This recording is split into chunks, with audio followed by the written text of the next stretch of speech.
Hi friends, welcome to English for competitive exams. So we have planned 2020 English grammar paper 1. Okay, paper 1లో part B అంటే grammar 20కి 20 marks సాధించాలి అనే ఒక ఉద్దేశంతో ఈ యొక్క 20/20 అనే ఒక టార్గెట్ని రెగ్యులర్గా మనం డిస్కస్ చేస్తూ ఉన్నాం friends.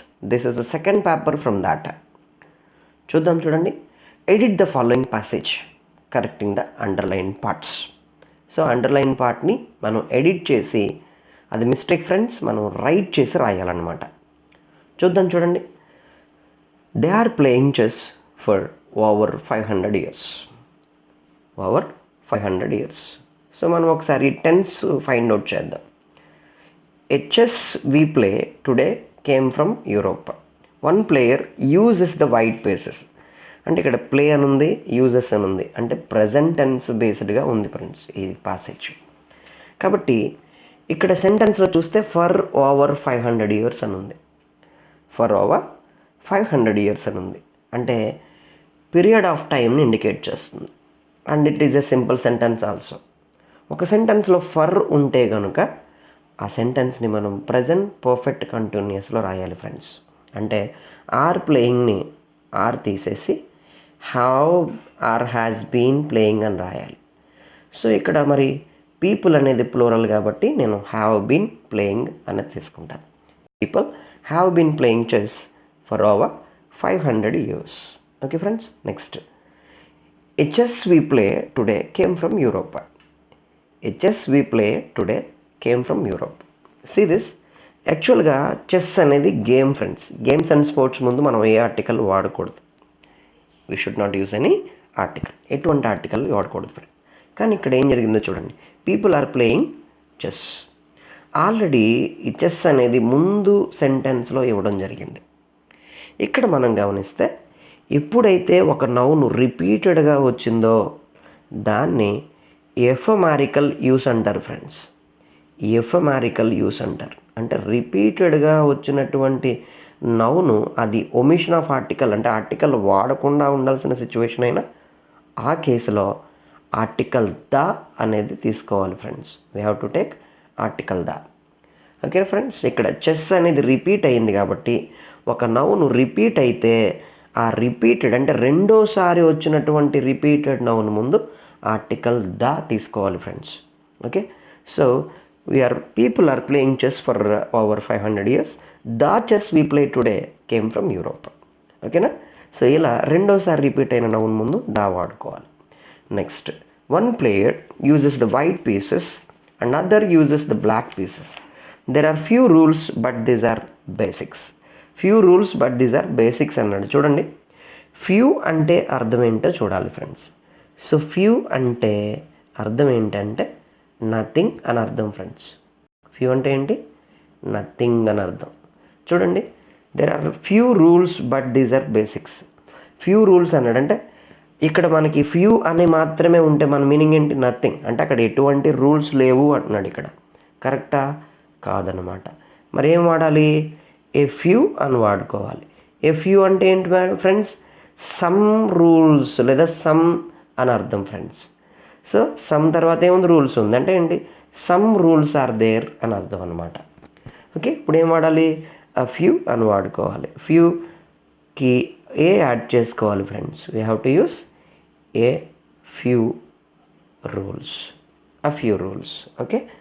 So option C is a few. Next, chess in not just for people, computers have been playing chess for 1970s. చూడండి, 1970s అనేది ఒక particular year friends. Particular year. మీరు ఎప్పుడన్నా చూడండి, ఇక్కడ have been or has been లేదా had been ఉన్నప్పుడు ఒక పర్టికులర్ ఇయర్ ఇస్తే అక్కడ సిన్స్ తీసుకుంటాం. లేదు డ్యూరేషన్ ఇస్తే అక్కడ ఫర్ తీసుకుంటాం ఫ్రెండ్స్. ఓకేనా. సో హ్యావ్ బీన్ ప్లేయింగ్ అని తీసుకున్నా, ఇది కూడా అక్కడ హ్యావ్ బీన్ తీసుకుంటున్నాం మనం. అక్కడ రైట్ ఆన్సర్ అదే కాబట్టి. సో హ్యావ్ బీన్ ప్లేయింగ్ అని ఉంది, ఫర్ ఉంది, అంటే పీరియడ్ ఆఫ్ టైం ఉంది కాబట్టి ఫర్ తీసుకున్నాను. బట్ ఇది point of time exactly in 1970s. అంటే 1970s నుండి. ఇక్కడ హ్యావ్ ఆర్ హ్యాస్ బీన్ లేదనుకోండి ఫ్రెండ్స్, ఇన్ 1970s అని వాడుకోవాలి. ఇన్ 1970s అని వాడుకోవాలి. కానీ have been playing chess dash 1970s అన్నాడు. ఇక్కడ ఫర్ వాడకూడదు ఫ్రెండ్స్, ఇన్స్టెడ్గా సిన్స్ తీసుకోవాలి. we should take since. Okay, so here people have been playing chess for 500 years. The chess we play today came from Europe. One player uses the white pieces and the other uses the black pieces. There are a few rules, but these are basics. Chess is not just for people. Computer have been playing chess since 1970s. Okay, so this is the answer for that. Next, if you see, చూడండి friends, next question చూద్దాం.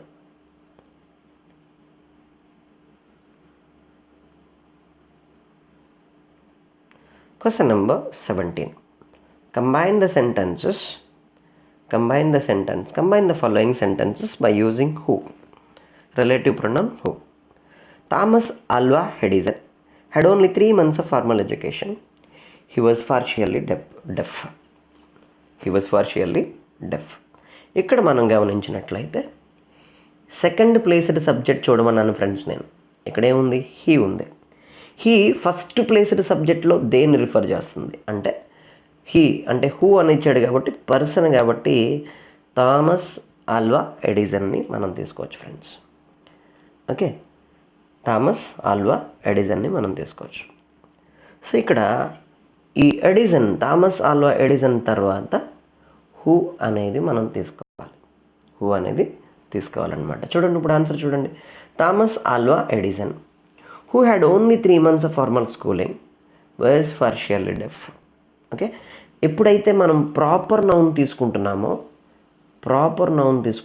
దాని తర్వాత ఖచ్చితంగా కామ పెట్టుకోవాలి. ఓకేనా? Schooling ఇక్కడ full stop ఉంది కదా, ఇక్కడ ఒక కామ తీసుకోవాలి.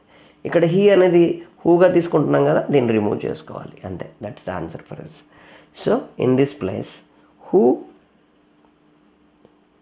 had only 3 months of formal education or formal schooling was partially deaf. చూసారా? Thomas Alva Edison who had only 3 months of formal schooling was partially deaf. Next question. Combine the following sentences using a perfect participle. గుర్తుపెట్టుకోండి friends, perfect participle in the sense having plus V3.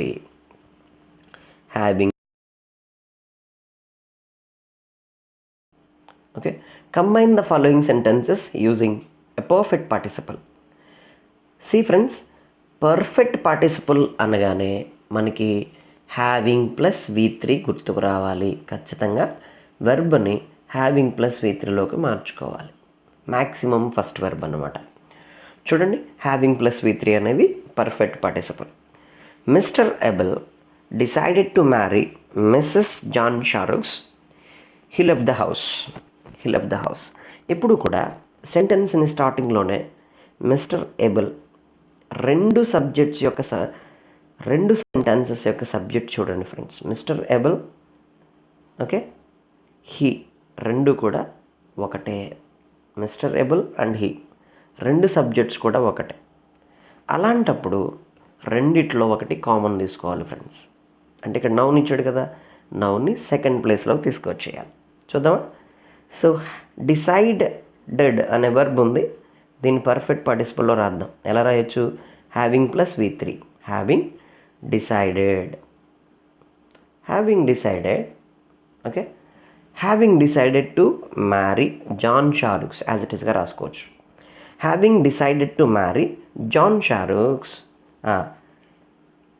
షారుక్స్, Mr Abel left the house. ఓకేనా? ఇక్కడ he ఉన్న ప్లేస్లో ఈ ఫస్ట్లో ఇచ్చినటువంటి నౌన్ని ఇక్కడ second ప్లేస్లోకి తీసుకురావాలి, హీ ప్లేస్లోకి తీసుకురావాలి. Okay, having decided to marry Mrs John Sharooks, Mr Abel left the house. This is what. Next question. Change the following sentence into passive voice. Robert arranged most of the initial funds from Canadian agencies. ఇక్కడ మీరు ఒకటే గుర్తుపెట్టుకోండి, finding the verb, finding the subject, finding the object, finding the subject, finding the verb, finding the object. So మీరు ఇది చేసిన తర్వాత వెంటనే friends ఆబ్జెక్ట్ని subject ప్లేస్లోకి తీసుకురండి. అంటే most of the initial fundings arranged అంటే పాస్ట్ టెన్స్ కదా friends. Most of the initial funding అంటే సింగులర్ వర్స్ అరేంజ్డ్, ఆల్రెడీ V3లోనే ఉంది. సో అరేంజ్డ్ రాస్తాము, was arranged and after that by Robert.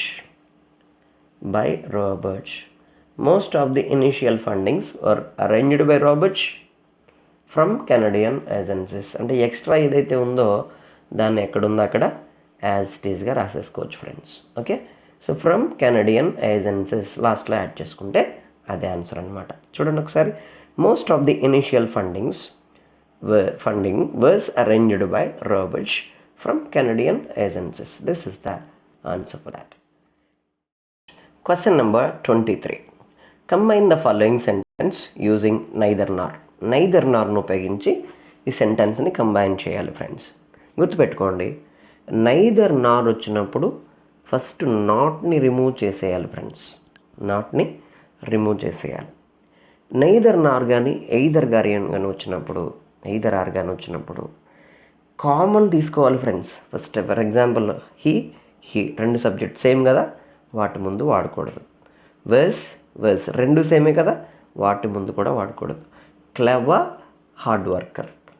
ఇక్కడ ఆబ్జెక్ట్ క్లెవర్ అని ఉంది, ఇక్కడికి వచ్చేటప్పటికి హార్డ్ వర్కర్ అని ఉంది. అంటే ఏది డిఫరెంట్గా ఉంటే వాటి ముందు నైదర్ నార్ తీసుకోవాలి ఫ్రెండ్స్. చూద్దామా.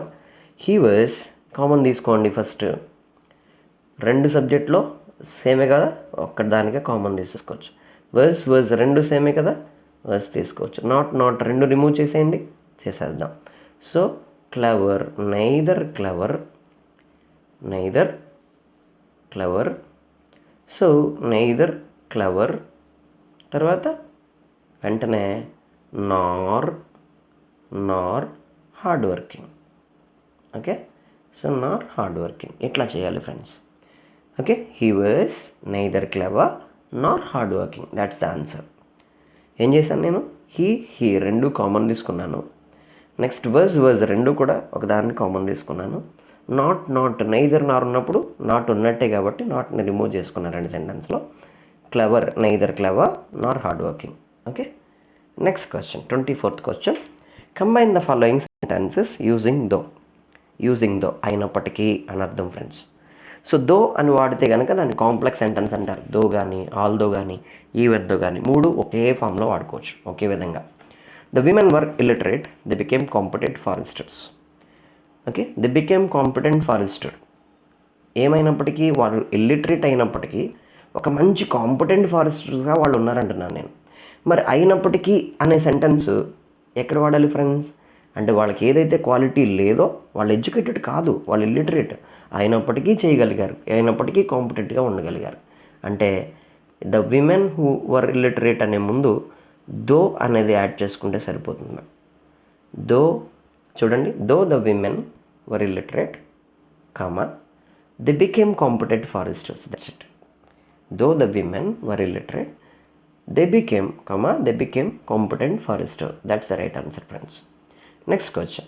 Combine the following sentences using in spite of. ఇక్కడ ఒకటి గుర్తుపెట్టుకోండి ఫ్రెండ్స్, ఇన్ స్పైట్ ఆఫ్ని కంబైన్ చేసి మీరు రాయమన్నారంటే ఖచ్చితంగా మీరు నాన్ ఫైనైట్ క్లాసెస్లోకి కన్వర్ట్ చేసుకోవడం నేర్చుకుంటే ఈజీ అయిపోతుంది అనమాట, నాన్ ఫైనైట్ క్లాస్లోకి. సో దీన్ని అయితే ఇన్స్పైట్ ఆఫ్ వాడుకోవచ్చు, ఇన్స్పైట్ ఆఫ్ తీసుకోవాలి ఖచ్చితంగా. దీన్ని ప్రజెంట్ పార్టిసిపల్లో కూడా కన్వర్ట్ చేసుకోవచ్చు. సరిగ్గా వినండి.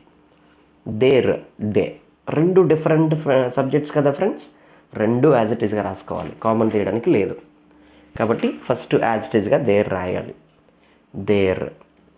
మీరు ఒకటే గుర్తుపెట్టుకోండి, ప్రజెంట్ పార్టిసిపల్ అంటే ఆల్రెడీ ఇంగ్ ఫామ్ ఇచ్చేసి వజ్ ఆర్ వర్ లేదా easy am are plus V4 ఉన్నప్పుడు ఏం చేయాలంటే ఆ బీ ఫామ్ని రిమూవ్ చేసేయాలి.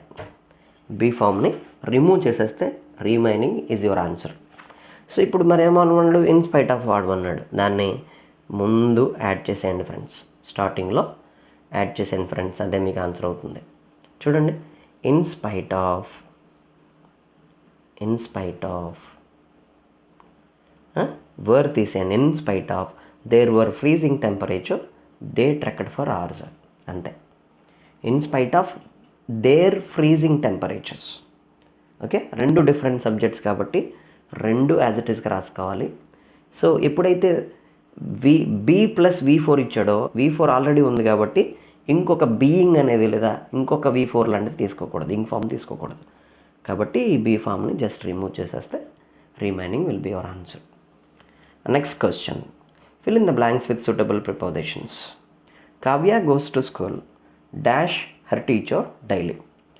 Dash her teacher daily. ముందు ఈ మీనింగ్స్ చూడండి. అలాంగ్ విత్ అంటే ఏమిటి, అపార్ట్ ఫ్రమ్ అంటే ఏంటి, ఇన్ స్పైట్ ఆఫ్ అంటే ఏంటి. అలాంగ్ విత్ అంటే వారితో పాటుగా అని అర్థం, వారితో పాటుగా అని అర్థం. అపార్ట్ ఫ్రమ్ అంటే వాటికి కొంచెం డిఫరెంట్గా ఉంటుంది, కొంచెం సెపరేట్గా కనపడుతుంది అని. ఇన్ స్పైట్ ఆఫ్ అంటే దానికి బదులుగా లేదా వారికి బదులుగా అని చెప్పేసి వస్తుంది. కాబట్టి ఇక్కడ Kavya goes to school dash her teacher daily అంటే తన యొక్క టీచర్తో పాటుగా అంటున్నాడు ఇక్కడ. అంటే అలాంగ్ విత్ అనేది right answer friends. Along with is the right answer. Next question, fond. He is very fond dash sweets.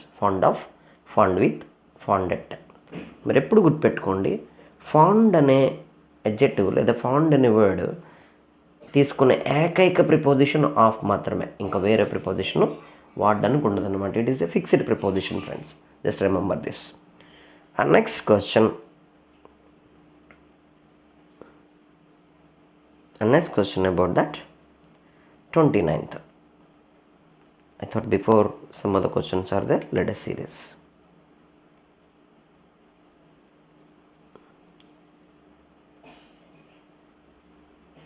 Next, question number 27 friends. Question number 27. Fill in the blanks with suitable forms of the verbs given in the brackets. The gardener dashed trees last month. The gardener dash trees last month. Last month అనేది underline చేయండి friends. Last month. So last month ముందు for కట్టే అనేది కదా, for ఉంటే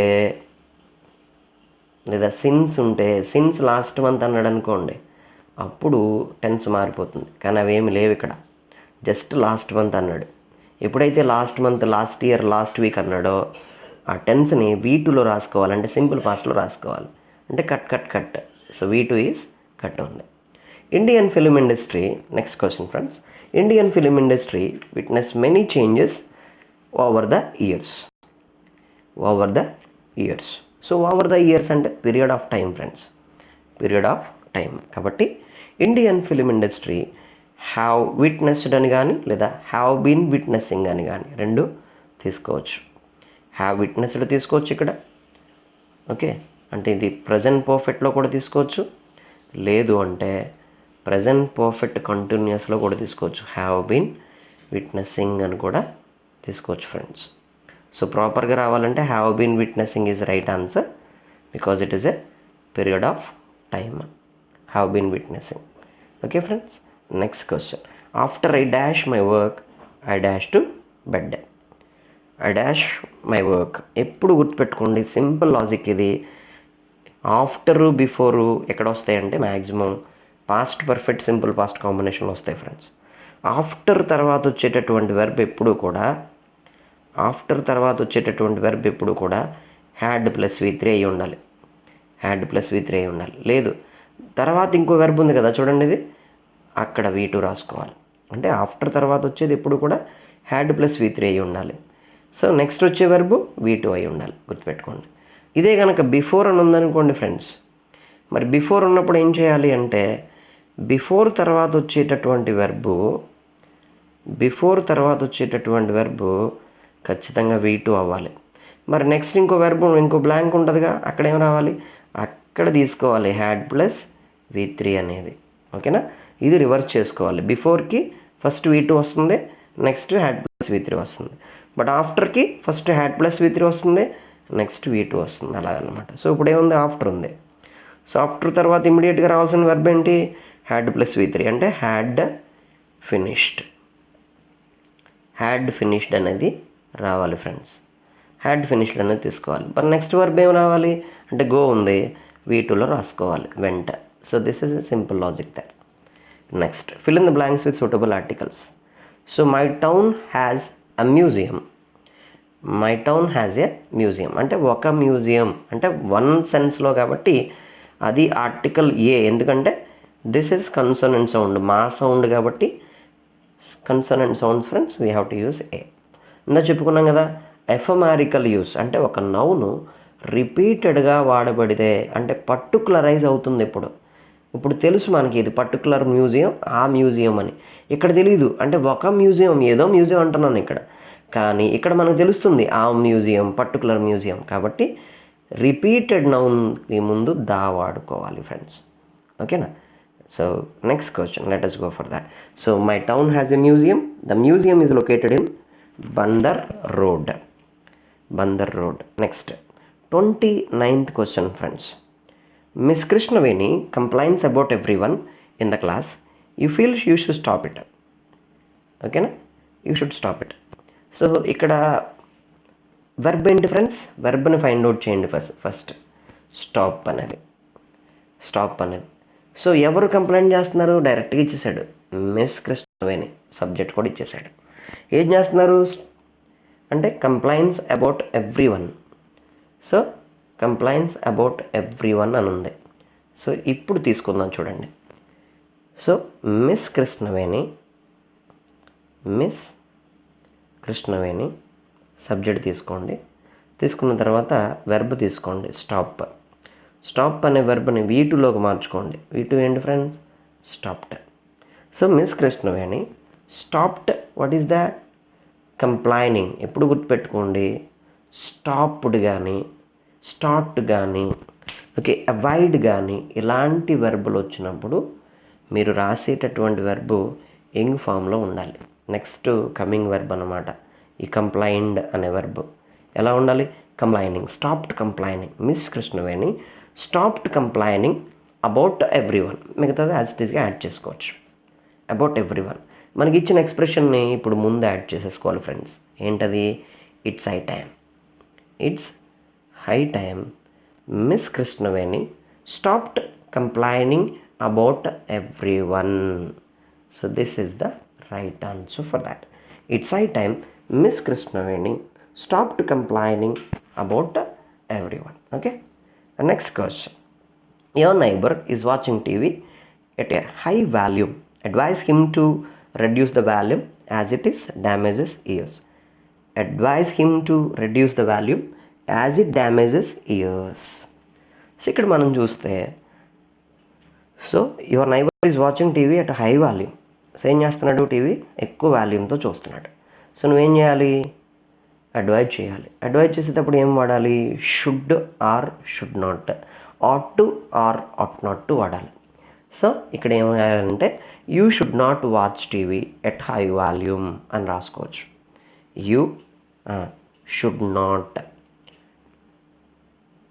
not watch TV at high volume అని రాసుకోవచ్చు friends.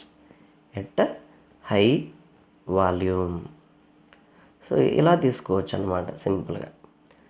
లేదంటే you should watch TV at reasonable volume, with reasonable volume or at reasonable volume అని కూడా తీసుకోవచ్చు. Next, change the following sentence into polite request.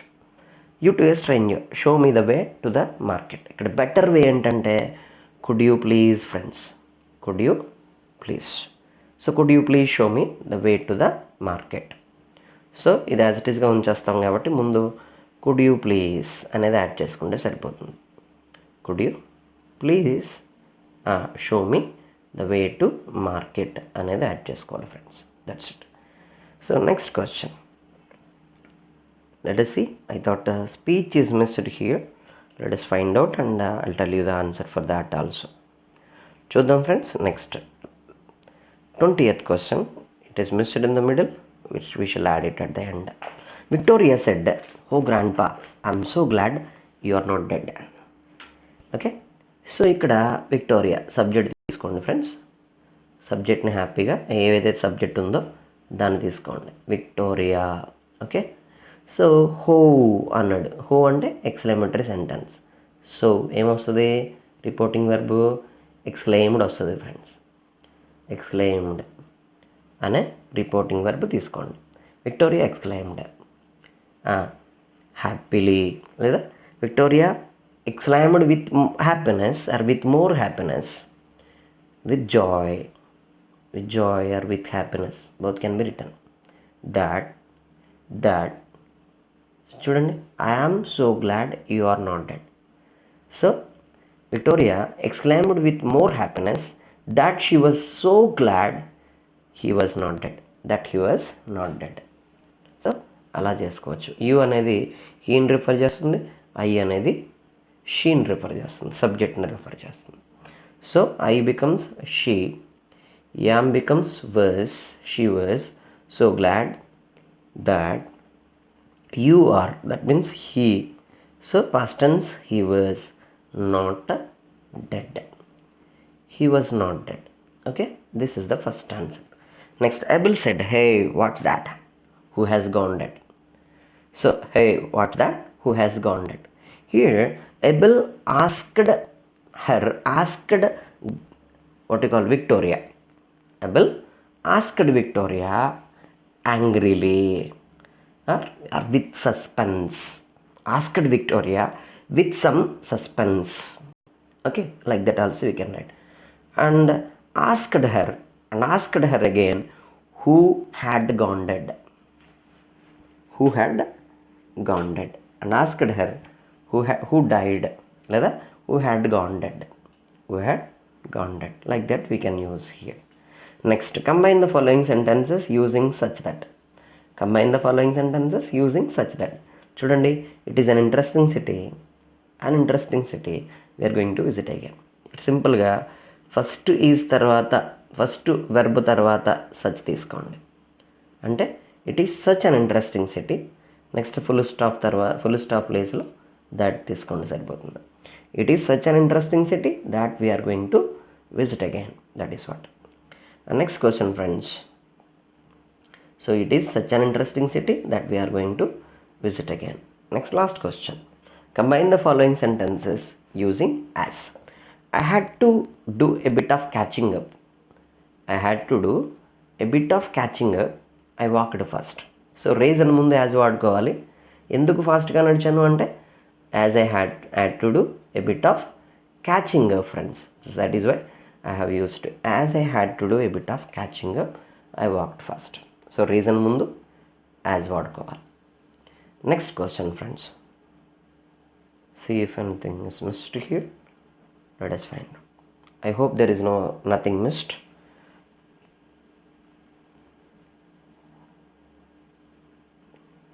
So I hope you are able to understand all these questions, friends. If you have any doubt, just come to the comment section and please utilize all these papers and all. I hope these are all will be useful to you, and share all your friends wherever they are. Maybe Telugu medium వాళ్ళు కానీ మీ friends కానీ అందరికీ share చేయండి. ఎక్కువ మందికి ఉపయోగపడేలా చేయండి. Thank you. So last ఒక 2 క్వశ్చన్స్ ఉన్నాయి, దాన్ని కూడా చూసి ఈ పేపర్ని కన్క్లూడ్ చేద్దాం. What do the following sentences mean? Choose the correct answer and right in your answer book.